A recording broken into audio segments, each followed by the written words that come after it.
I will tell you, for me, it's live music. People that could really, really give great shows. I don't care if I go to a small club to see an up and coming artist or I'm at a big arena. So that's Jill Scott for me, Jill Scott and NDRE and Music Soul Child Kim. When I hear Earth, Wind, and Fire go, that's the way of the world. And you just sway with that, and that guitar solo comes in, and he hits that one note that the whole audience knows is about to come. And so there's this communal rush. That's bliss for me every time.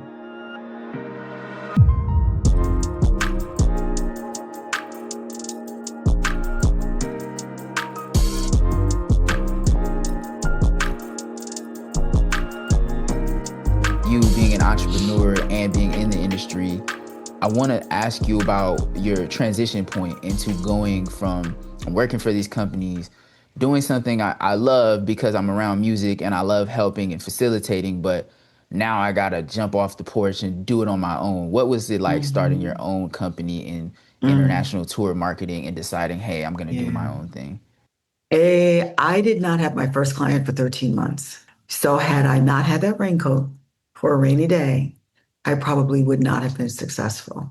My biggest mistake is that I didn't pay off my debt before I went into being an entrepreneur. That's something that when people ask me what would be the one thing that you would do differently, I would have walked into that debt free because that was the only thing that was hanging over me. But I honestly really didn't know what my next step was going to be. I do know at that point I was married. We had just gotten married, Ray and he just saw how I struggled every day. It became a job. It just wasn't fun anymore. And he said, just figure out what it is that you really, really love and want to do and then figure out how to make money off of what you really, really love and want to do. And I was in my car and I went to pick up a friend from the airport. And United Airlines used to be called Continental Airlines back in the day. And there was a billboard, and the billboard said, whatever time zone you're in, we're there with you. And it was like, that's it.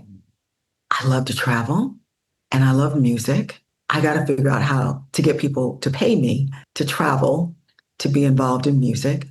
And my company's going to be called Time Zone. So that's where the name came from, was Time Zone International. And I had also learned in my career with Shaba was that most record companies did not give Black artists international budgets.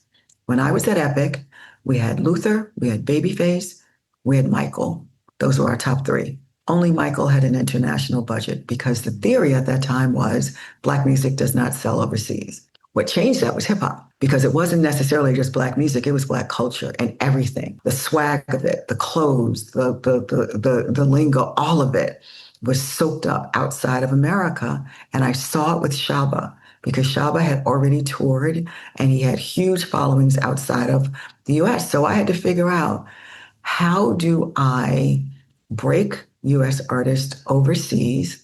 Okay, I got to put together locals that know. So I took time and researched, and I had a business partner at the time. His name was Saul Guy. Saul was the only Black person I knew at an international department, but he helped me put together street teams because that's what was, breaking acts at the time.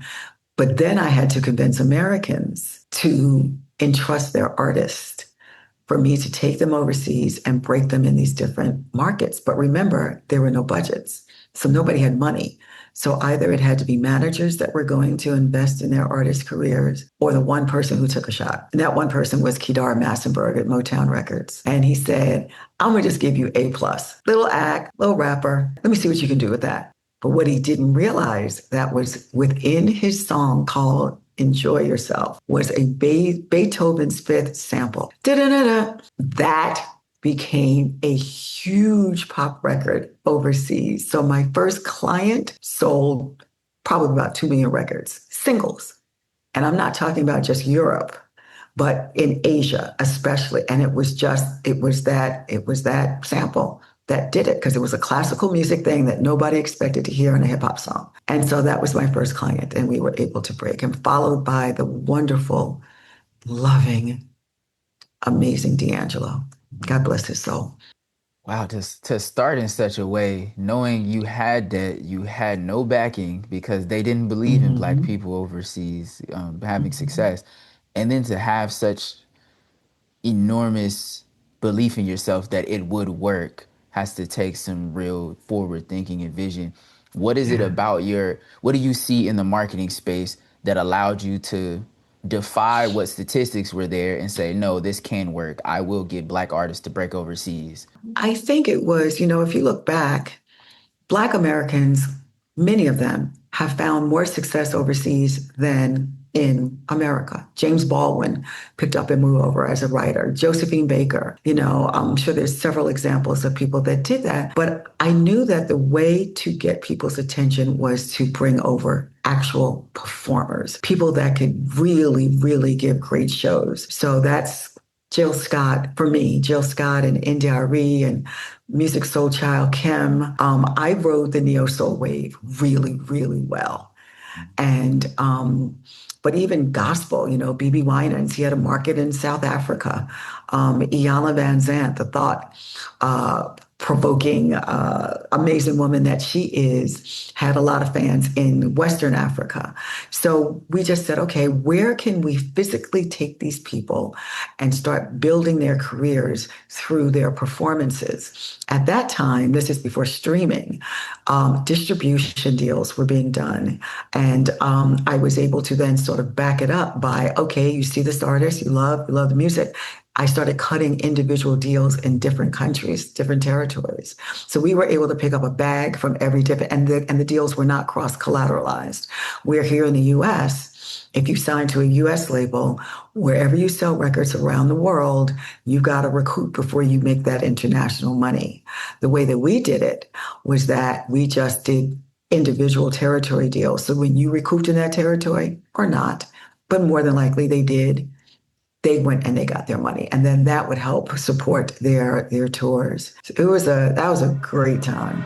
This podcast and audio series was brought to you by Respect the Real, a network where creativity is anchored by authenticity, passion, and pure intentions. If you're enjoying this, please follow UraelB on social media, follow our guests on social media, and drop a comment on this video so we know how much value we're bringing you.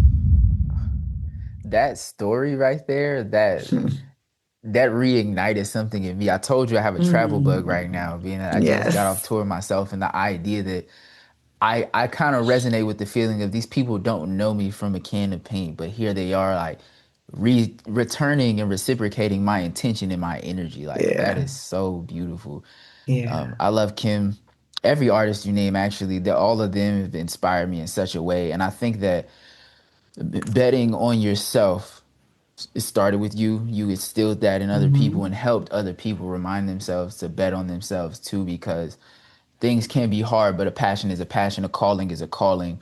You have to answer. You have to feed it, or else you're That's just right. gonna go through life like miserable and unfulfilled. Even more so, not fulfilling the assignment that God gave you. So with that being said, do you have a assignment in particular that you feel like you dropped the ball on and you needed to regroup with, or that you're still trying to fulfill right now and continue accomplishing that assignment? I think just to continue to work to raise money and awareness for the foundation, because we have mentored since your first class of 2020. We did our sixth summer this year. So we have maybe about 100, I think the last count was 137 young people around the world that we've been able to touch.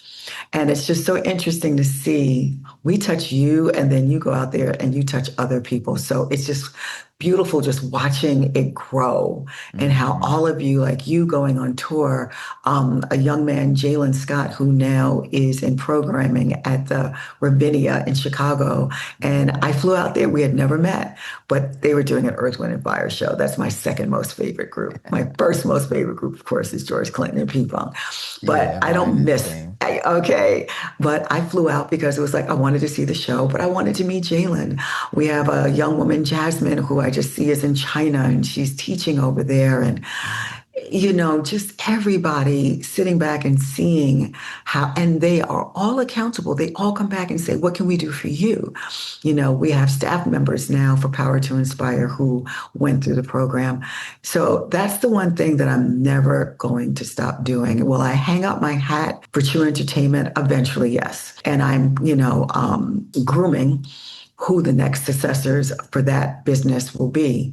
But the foundation will be until the day I die, because that's what's going to keep music alive. That's what's going to keep Black and brown youth. And this is not me being anything other than knowing that I need to take care of my own.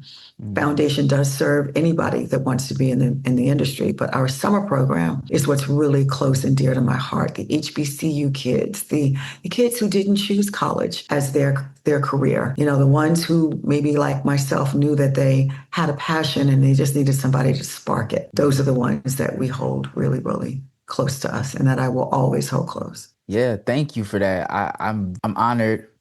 I'm excited, and I'm also very, very fortunate to have come through that program, not just because it was the pandemic and it being virtual and it not going the way you planned it to be allowed me from the West Coast to come in, but just because the connections I've made and all the other mentees I've connected with, we've all decided to bond and bridge our love of Yeah, music and passions together, and being brought together with kids and people that way is always beautiful. You can't really pay for that. You can only just be right. grateful and thankful that these opportunities come. And I think what's most important, it sounds like to you, is that you continue to speak life into people, into things and Mm, situations, and bring value to those regardless of where they came from, they want to impact the world in a positive way.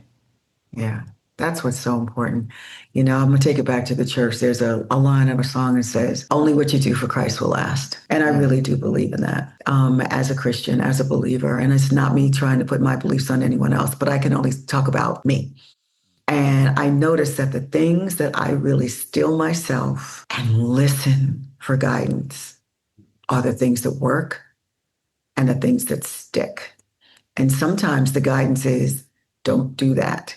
That's not your assignment. And don't feel bad about saying no. And if I can pass it on and say, well, you know what? This is not for me, but I know somebody. I'm known to be a connector. I've been blessed with lots of resources and great relationships. So rather than my first thought of, well, no, this is not for me, it's no, it's not for me, but I know somebody who can help you get to your goal. I think that's important. Learning how to say no and knowing that no is an okay answer and not no and not no but. I had to grow into that one. I like that. Yeah, that's definitely something you learn along the way. When you set your boundaries and understand what's Yeah, for you and what's not for you, it keeps the path seamless and somewhat more enjoyable absolutely. because of that. That's good to Yeah, know. yeah. There's two last things I want to ask you before we Okay. wrap up and to do our final segment. The first thing is, and I told someone earlier, like if I had to pick the two most famous people that I met who I felt like were the nicest people ever, it was Verdine White and George Clinton. What can you say about your connection to George Clinton, the godfather of funk, and the man who Ah, has been inspiring hip hop and what I do for as long as he has been? I met George when I was 14, and I was passing by a tour bus, and it had a sign, and it said Mothership. I'm curious by nature. And I knocked on the door, and as the door opened, all the smoke came out. And I said, what's a mothership? And because of that interaction, I was invited to go see their show. And I think maybe they thought I was a groupie, and that's why I got invited. I think, if I could be honest. But what I asked for was, I said, I want to know how you set up your show. Can I come? I had no idea it was called Load In. Can I come to watch? And it was at Radio City Music Hall. And they said, show up at this backstage door at 7 o'clock. And if you show up, then you're serious. And I lived in Queens, so I had to take a cab to the train to the subway and then walk. Now, what's so interesting is that fast forward, one of my most favorite jobs was this working in the concert department at Radio City. So I walked through that backstage door every day for 3 years when I worked there. Again, with George, it's the music, it's what a lyrical genius he is. To this day, I am blessed to still have a relationship with him, and I've been brought in to do special projects for him. I'm very excited that we did, which was to get him the Hollywood Walk of Fame star. But next year makes the 50th anniversary of the landing of the mothership, and we are building a new ship, and we are landing it. And I came up, this is like you're the first person, well, you're the second person I told Ray this. I told you I get very excited when I come up with ideas. So we're going to tour it. We're starting in New Orleans, which is where it originally landed in October of 1976. So we're doing that next year. It also coincides with George's 85th birthday party. But so this idea I came up with like at 1 o'clock in the morning, I said, Ray, the mothership is eventually going to have to land. We're going to have to figure out what's that last show, what's the final descent, and it needs to go home. It needs to go to Africa. So I'm going to have the mothership go to the motherland. And that's how we're going to end that tour. And it will stay for all to see. Amazing. What's up? It's UraelB, and I want to say thank you for listening to this conversation. If you're enjoying it, please consider purchasing my album that inspired it all, Respect the Real, Volume 2. The full album is available in the link in the description, and there's also a link to stream all the singles. Whichever way you support, I thank you for it. Well, I'm going to get out the way. Back to the conversation. I don't know when it's coming to LA, but I have to be there for that. Oh, without a doubt. Yeah. And here's the great thing, George calls people who he has helped spawn their careers his clones. And so you already know who the clones are. You already know it's Outkast and Dr. Dre and Anderson .Paak and, all the funky boys and girls, Janelle Monáe. So they're going to be joining us on the ship. They're going to be joining us on the ship, and the ship is being built in a place called Lidditz, Pennsylvania, where there's nothing but this huge campus of technicians and everything. And it's going to be a 2026 mothership that's going to do a lot of things that's really going to be quite exciting. So the mothership returning. Oh, that's right. I can't wait for that. That's exciting. And then the last thing I want to do before we get to our last segments is, can you please give 3 pieces of advice that you would give to any aspiring artist, industry professional, or someone pursuing their passion when it comes to their business endeavors, their creative endeavors, and then their personal endeavors? Give 3 pieces of advice for those. The first one's going to sound really cliche, but it's true. Be true to yourself. Once and get in an alignment with your gift, whatever that is. If it means, I still, I'm a big reader and I'm I'm very curious by nature. So I'm always trying to make myself a better person through knowledge. Going to people who have done things that I want to do that I've never done before. I got the blessing. My husband's on Dancing with the Stars, and the creative director, Justin, allowed me to come to his home for 3 hours for me to watch and see how he builds that show and what kinds of things he uses for inspiration. He looks around his house and he can see a texture and go, ooh, that's how that should be. Or art books, to look at different designs. So getting that inspiration and getting in alignment with that, I think, is what has made me successful. Here's one that probably a lot of parents will disagree with is don't have a plan B. A plan B for me is an out. Have a plan A and just go with your plan A. Now, your plan A may change, but, I went to college of all things to be a midwife. Until I saw the dead body and went, I forgot people die, because we had to go through that whole course. And I was like, and I switched over to psych, which I use every day in the music industry. But what's so interesting about that is my initial passion was in being with people who are giving birth, who are bringing in life.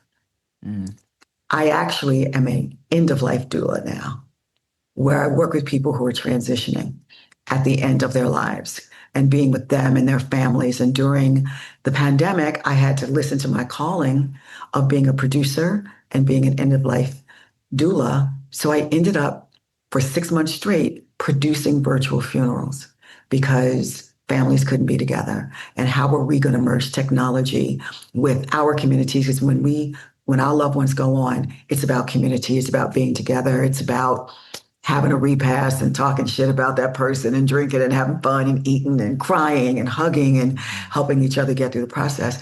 Couldn't do that during the pandemic.